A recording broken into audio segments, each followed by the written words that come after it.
squeeze pop. We'll wait for people to come in. Look at Rebel over there. Yeah, he's panting. He's hot. See how long it takes for people to come in. Maybe I ought to stand on this side.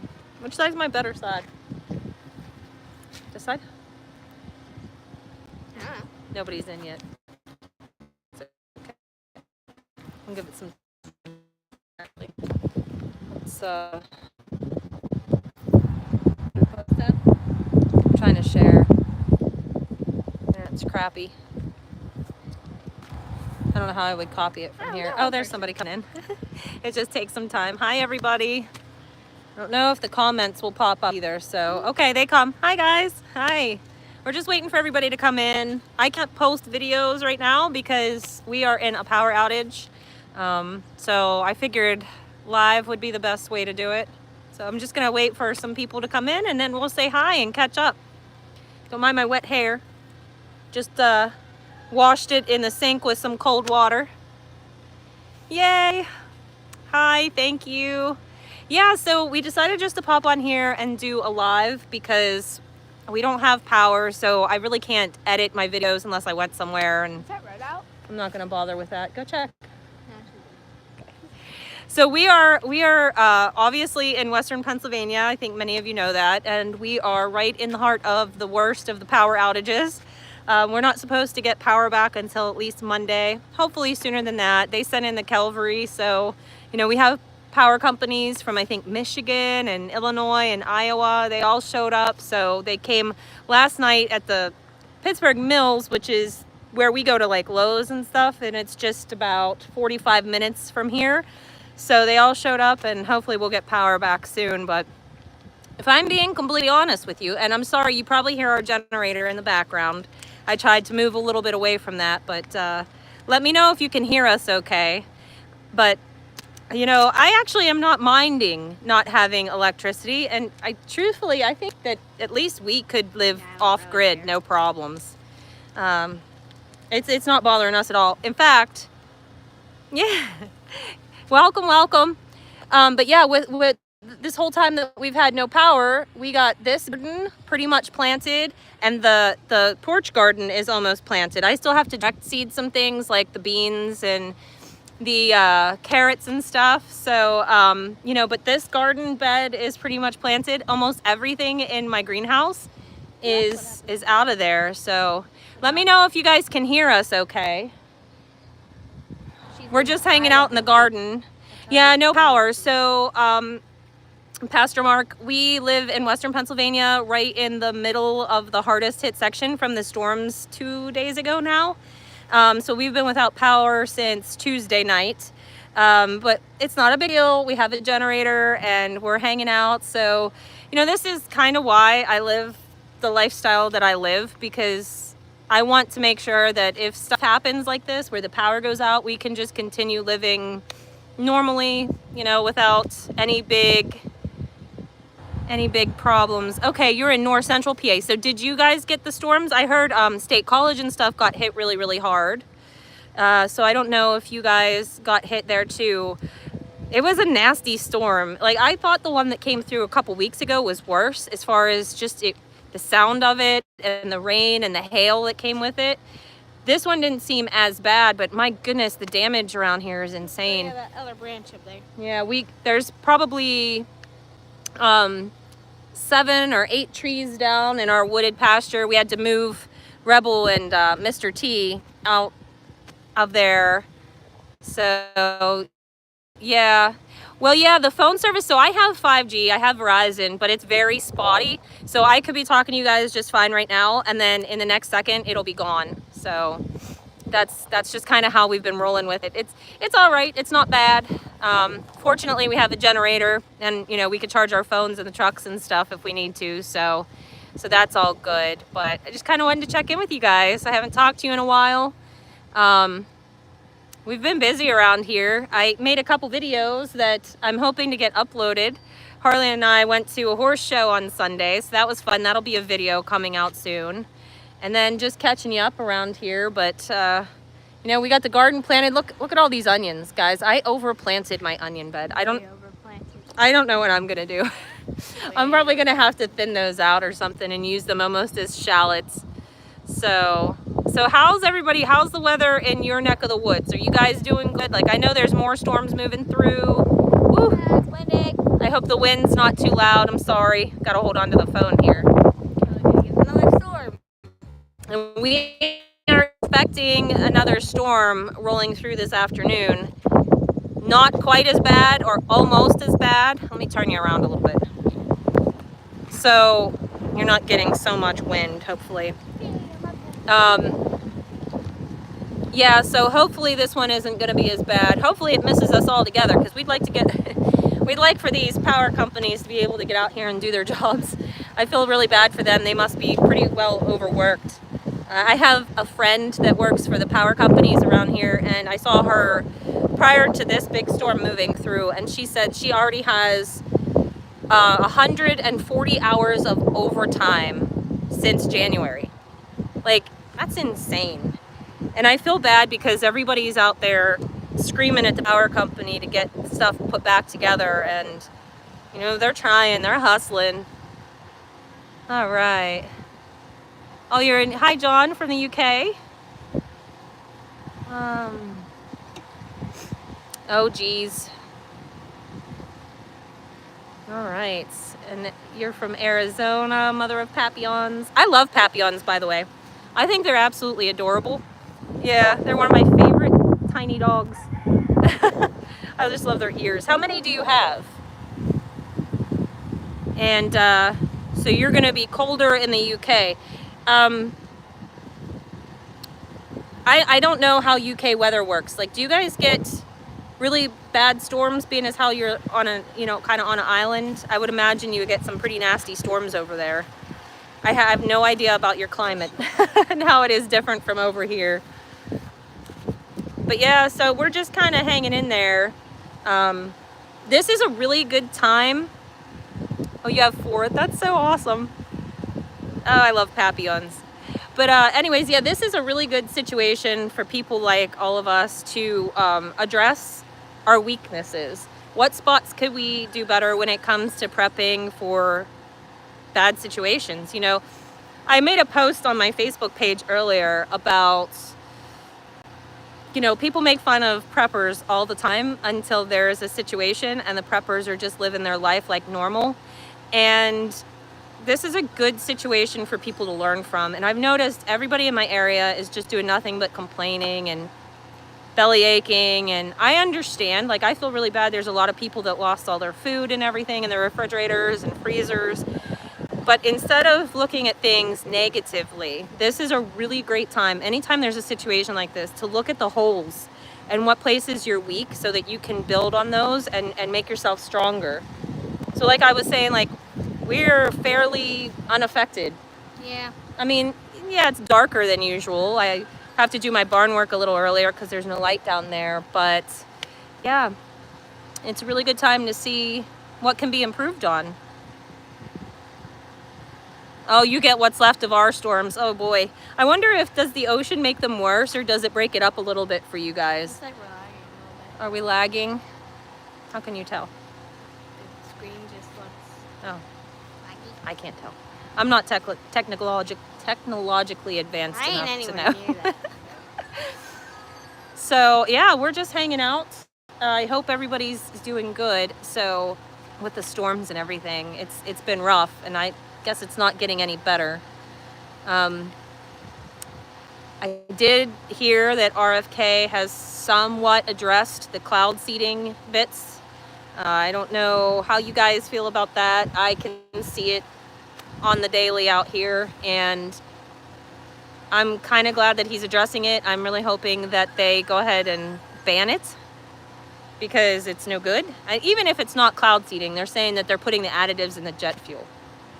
You don't know what to believe these days. It's really hard, but let's hope they quit with that.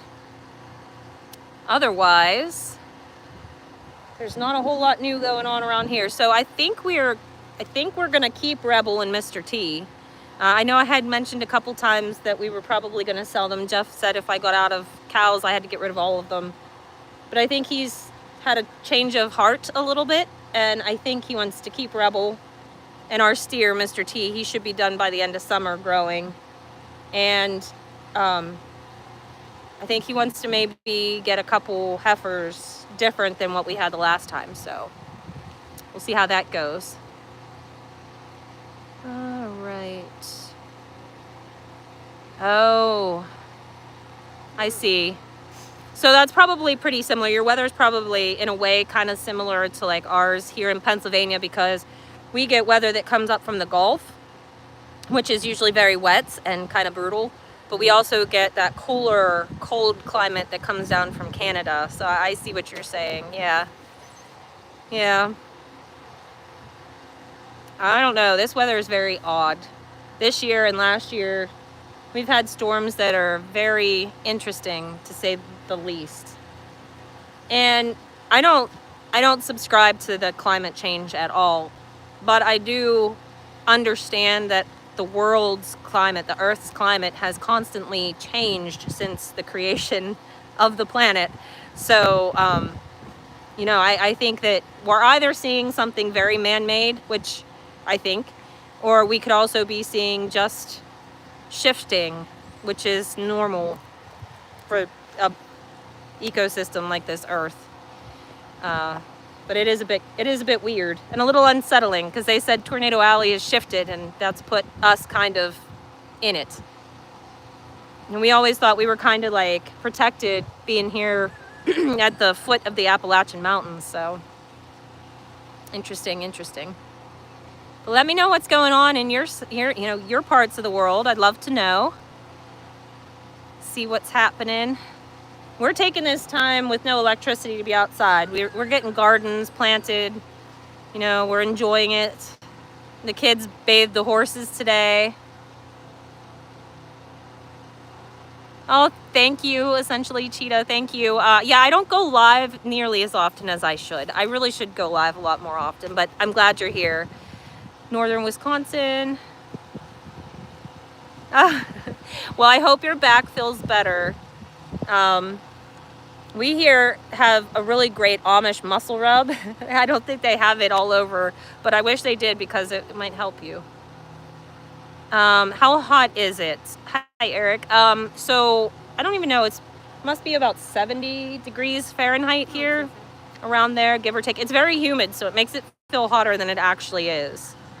Yeah, right, Bruiser. The Earth is always changing, and it always will. It's nothing to freak out about, but we all have to just kind of go with the ebb and flow of it, right? Yeah. Oh my goodness. So you get weather even from the Sahara. That's crazy. That's very interesting. Maybe one of these days I'll get across the pond and I'll get to check it out for myself. It's kind of hard. It's kind of hard to leave the farm, though, to be honest. I always say I want to go to Europe and like eat my way through the place, because I love food from over there, like all different regions and stuff. But let's be real. There's very few people that are going to want to take care of all of this here. Thank you so much, Charles. I appreciate it. Give that a heart. Oh, see, I can react. This is kind of all new to me. I really should. Oh, he says hi, Harley. Hello. I really should do lives more often, because I enjoy interacting with you all. But yeah, we're just hanging out, waiting for the power. They say Monday. I don't know. We'll see. So, but yeah, it's crazy around here. I've been cooking on the grill. We made some fried turkey eggs on the grill earlier, which was kind of nice. Yeah. You know, one thing I do love about the power being out, though, is I get to use my oil lamps that my entire family thinks I'm crazy for collecting. I don't. You do. And we also sit around and play board games when the power's out, which is nice, because it's like quality time. But we love, we kind of like this, when we can disconnect from everything and just be a family. It's really nice. I actually think more people should intentionally turn off their power at least once a month. Might get their mind right, truthfully. So, oh, I have a hair. I got hiccups.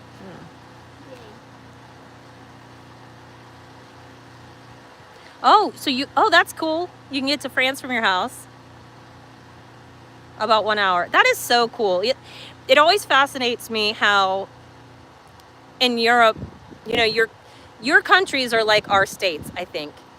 Because if I drive an hour, I can't even make it to Ohio, which is just the border, the state right next to us. So we have like a lot more distance. So that's so cool to think that you can be in the UK right now and in an hour you could be in France. It's totally wild to me. It's very cool. But we are about 3.5 hours from Canada. I've been to Niagara Falls. That's about as far from home as I've gone to Las Vegas. Yeah. That's pretty far. Yeah, the healthy food. That's a big one. Although we try to be really healthy here, but you know, the kids like snacks and I can't dictate to them, you know, eat this or not. When I'm talking about the older boys. Yeah. When they're 18 and 21, you can't say, "Hey, don't eat that." They're going to do what they're going to do. But it's hard. I go to the grocery store and I think to myself, "Oh, this looks really good. I want to eat this." And then I look at the ingredients and I'm like, never mind. I don't want to eat this anymore. Yeah. I don't know what some of that is. Terrible. Say it. It's terrible. Now, I think is this true, John? Let me know. Is this true where over there, the eggs are not in the refrigerated section? So your eggs are like actually on the shelves. I heard that about France and Germany. I just wonder if it's all through Europe too. Like probably unwashed. I leave my eggs on the counter all the time, but that's very foreign over here. When you go to the grocery store, they're in the refrigerated section, along with the butter and everything else. Yeah, the bioengineering is terrible. The bioengineering has crossed over all the realms. Even these dire wolves they've created, they're not dire wolves at all. They're genetically modified gray wolves is all they are. They're white gray wolves. Yeah. Oy. So, yeah, we're just hanging out, enjoying the weather. I don't know. Do you think we're going to get this storm? Yes. I think it's going to pass us. I hope. I'm about done with storms. It can rain. Ew. See? The eggs are just on the shelf. I'm looking at the... They don't refrigerate them. That is so cool. I'm looking at the lab-grown meat. Ugh. Okay, Lee, did your friend know it was lab grown when they bought it, or was it a surprise? I'm interested because I've seen chicken at the store that had a very unusual texture, but it's sold as regular chicken breast. Now I know when we raise chickens and we butcher them, the breasts are totally like, it's totally different. The texture and everything is totally different. No, it was a surprise. Oh boy. Ugh. It makes my stomach upset to think about it. Yeah. I've been trying to make the switch. You know, it's so convenient just to go to the grocery store. And I talk sometimes about one new habit. Start one new habit and work on it until it just becomes natural to you. So one of the things that I'm trying to make a habit is not buying any meat to fill the void of what we have that we've raised. Don't buy it at the grocery store, go to the butcher. So the butcher is about the same distance as the grocery store, it's just in a different direction. So I'm trying to make a habit of just buying there instead of the grocery store. So that's my goal. You know, we try to raise as much of our own meat as we can, but now that we've got out of the pigs, and I don't always have the chickens here, we run out of beef. We don't produce it fast enough for our big family, so you inevitably end up filling it from the grocery store. But if you can switch it up and go to the butcher, it's all that much better. Yeah, they should really label it. They really should label it. I think nobody wants to eat that stuff unless they've really been indoctrinated to think that that's better. I don't know if you guys know, right, local butcher and farm shop. Okay, I do want to ask you, John, since you're over in the UK, are you close to Diddley Squat Farm Shop? Because I absolutely love Clarkson's Farm. I don't know how you guys feel about it over there, but I'm obsessed.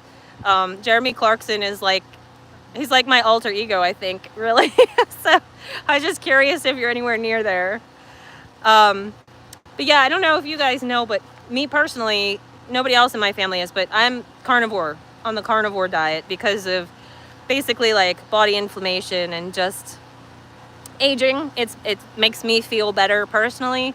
So I go through a lot of meat. So, and I can really taste the difference. You know, if you put the meat side by side and you eat it, the stuff from your local butcher is just primo quality next to anything you buy at the grocery store. So, yeah. Always support local. Always, always, always. And now more than ever, you know, I really hope, and I'm not trying to get political, but I really hope with RFK in the position he is, he has mentors like Joel Salatin, whom us as homesteaders, that's like, he's up there, man, on our list of people we look up to. So I really hope that they can get a resurgence of people shopping small local farms, because I really think that people should eat local. And I think that would really improve the health and quality of people's lives if they could just keep their food supply local. So, yeah, I don't know. Can you guys see okay? My phone went dim, but I think it's because of the sunlight. Yeah. I have a new iPhone, and I didn't get it by choice. I got it because I had to. I broke my other one.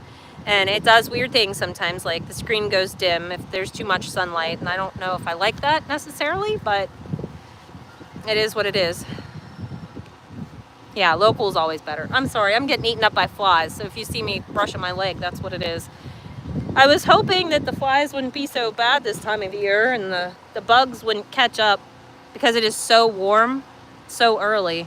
Like, I really wouldn't have my garden planted until mid-May, but we don't have any cold temps overnight right now, so everything's planted. Knock on wood that we don't get a storm or something come through that's going to make it cold. I'll really be up the creek. Yeah, I know, the storms. I hope no more. I hope it's not as bad. Truly, I'm just kind of over it. And I'm the person that really loves a good summer storm. But these storms are not like what we used to have. Like, we'd get throttled with good solid rain, but the stuff would come straight down, and the thunder and the lightning were beautiful. And now it's a bit uneasy, you know? Okay, 2 hours from you. Oh, okay. I like that. Yeah, I've heard of this reform party, but I don't know much about it, admittedly. So good luck to you guys. Fingers crossed. I feel bad for our neighbors up in Canada. I feel really, really bad. I hope that it will not be as bad as it appears. Yes, the grass-fed beef is head and shoulders above anything else you can get. We had a small, she was like a Dexter cross, wouldn't you say? Oh, Bessie? Yeah. Probably. And we took her in. I'd never had anything but grass, and it's really interesting. My butcher brought me back and allowed me to see the carcass and everything, because, you know, you're always wondering what it's like, how it's different. And the grass-fed beef has a yellow fat from basically the minerals and such in the grass, whereas your grain-fed beef, the fat is white. So when you eat beef and everything, the fat is actually good. You actually want that. It gives, you know, moisture, and there's nutrition in there, and the yellow is always better. Also, I understand there's certain breeds of dairy cows like Jersey and whatnot that also will have a yellow fat. But you'll see it a lot in the grass-fed, and it was very evident. There was still beautiful marbling, but it was more yellow, so it was really, really cool. And when I cooked it, that yellow fat just melted right into the meat, so you didn't have any big veins of gristly fat either. Yeah. Yeah, once you get the all-natural grass-fed, you're not going to want to go back, I promise. This big fly, he's huge. Buzz off. I am not your friend. This thing's huge. One of those great big fuzzy flies. I guess he likes me. Anyways, guys, I just really wanted to hop on here and catch y'all up to date, because, like I said, can't really edit any videos, but once we get power back, whenever that is, or if I... Now he's on me. Huh? Now he's on me. Well, he's your friend now. You can have soft tacos later. No. I don't want Once we're able to go somewhere and get Wi-Fi back, or once I get electric back, I'll go ahead and edit a bunch of videos for you guys. I know over on my other channel, my homestead cooking channel, my homestead kitchen, I haven't posted anything there in a while either. And so I have a nasty rooster, and he's got a date with the... So I know a couple people have wanted to see cooking a chicken from beginning to end, so I'm going to do that over there. But again, I have to wait till electricity's back. Let me see here. Oh yeah, rendered tallow. I love. I had a goat that had an udder injury, and I have tallow that I rendered down, and we added some essential oils to it, frankincense, peppermint, and the other one. was it eucalyptus? Yeah. Eucalyptus, I think. And I rubbed it on her udder, and it completely healed. And then I was just using it on my hands because it was so nice too. So tallow is amazing, and it's really good to cook with too. I know. I feel so bad for you guys over there. I mean, I'm gonna be honest with you though, even no matter who you get in there, there's gonna be so much opposition, and unless we can get rid of the corrupt medias, like, it's just getting worse and worse. I know they're trying to do good things over here, but then our entire judicial system has decided it's communist. So they're not listening to what they should be doing. So, you know, just even if you get the person you want voted in, it's not going to be a cakewalk. I have very admittedly turned off a lot of the politics because I found myself getting so angry and so disgusted and just wanting to kind of like scream at everybody. And I was like, this isn't healthy. So I'm just going to turn it off. I'm going to walk away. I'm going to live my life. I do keep up to date with it, but I'm not anywhere near as much as I was before. And honestly, I'm a bit happier for it. I'm just kind of trusting that this administration has it, and I'm just turning off the noise. Yeah, I will probably make some homemade noodles. I have a video over on that channel of making, is it Haluski noodles? Little tiny German noodles. So, yeah. Yeah, sometimes it's better just to turn it off, mother of Papons. Because, I mean, honestly, the best way to make yourself miserable is to live on that stuff. It's just, you know... I do this all the time. I kind of get ramped up during the election process, and then I try to like dial it back afterwards because it's too easy to get your blood pressure up. Pastor Mark, it's Homestead Kitchen with Kira, I believe. I just started it not that long ago. I think I only have like 120 people over there, so you're welcome to join us. We make, on that channel, I do cooking from scratch. I am going to do a sourdough from scratch. That way people have requested that, but I will also do like wine and mead making, and then we're going to do a lot of canning and stuff like that. So it's a fun channel. All right, guys, I am going to hop off of here because I'm going to have to go get the grill fired up for dinner. Take some minutes to preheat, but I will catch up with you guys. I'll try to keep you updated. If we don't have power tomorrow, I'll try to hop back on here because I don't have much else to do. So yes, the Italian bread is over there. If you've tried it, let me know. But otherwise, guys, I hope you have a great day, and we'll see you in the next one. Bye. Bye. Wait, how do I turn it off?